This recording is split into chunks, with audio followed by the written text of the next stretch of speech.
يحيى حمدي سوي لك الرد على البراءة هكذا. ها؟ خلاص معي.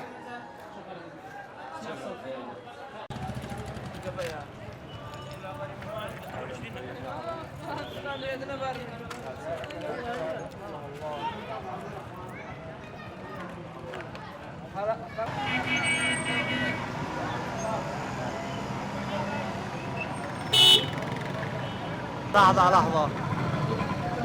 يا عم انا لو سمحت اصبر اصبر اصبر